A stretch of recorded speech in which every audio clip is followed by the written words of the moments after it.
গোখরোর ছোবলে মৃত্যু, মেয়েকে বাঁচাতে সাপসহ হাসপাতালে হাজির বাবা, তবে শেষ রক্ষা হলো না। পূর্ব বর্ধমান জেলার মেমারি থানার বীরেপলতা গ্রামে ঘটে গেল রবিবার এক মর্মান্তিক ঘটনা। প্রতিদিনের মতো এই দিন সকালে ফুল তুলতে গিয়েছিল বছর 13-র রিঙ্কু ক্ষেত্রপাল, কিন্তু সেই সকালই হয়ে উঠল তার জীবনের শেষ সকাল। হঠাৎই বিষধর গোখরো সাপ তার ডান পায়ে একাধিকবার ছোবল মারে। চিৎকার শুনে ছুটে আসেন গ্রামবাসীরা। তড়িঘড়ি তাকে উদ্ধার করে যাতে বিষ শরীরে না ছড়ায় তার জন্য পায়ে শক্ত করে দুটি বাঁধন দেওয়া হয়।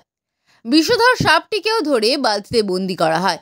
এরপর রিঙ্কুর বাবা তাকে কোলে নিয়ে কালনা সুপার স্পেশালিটি হাসপাতালে পৌঁছান।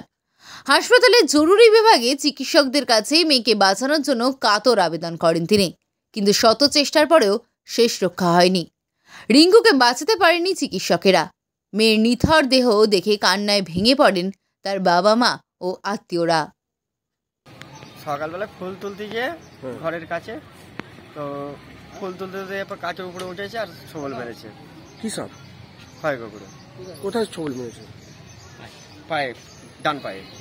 তারপরে কি করলেন? তারপরে হসপিটাল, ডাইরেক্ট হসপিটাল নিয়ে এলাম। কাকে নিয়ে এসছেন? বাচ্চা মেয়েটাকে আর ওর মা বাবা সবাই এসেছি ডাক্তারবাড়ি নিতে। আর বলছি যে সাপটাও নিয়ে এসেছি। কেন নিয়েছেন? কেন এসেছি ডাক্তারকে প্রমাণ দেখানোর জন্য যে কামড়েছে, এটা হলে যদি চিকিৎসা ভালো রকম হয় তার জন্য। কি হলো তারপরে মেয়েটা? তারপর মারা গেছে আর কি। মানে আনতেই মারা গেছে? না, হসপিটালে ভর্তি করা হয়েছে আর মারা গেছে। তো কোনো চিকিৎসা করার সুযোগ পায়নি? না, সুযোগ পাইনি। এমনি আপনারা কি অন্য কোথাও গেছিলেন? আর না, এইখানে ডাইরেক্ট আসছে। ডাইরেক্ট আসছে? কতক্ষণের মধ্যে হয়েছে এটা? ওটা হয়েছে তোমার ওই সকাল 6টা নাগাদ। আর নিয়ে এসছেন কখন? নিয়ে এসছি এই 7টা। তার মধ্যে শেষ। আপনার নাম? আমার নাম বাসক ক্ষেত্রপাল।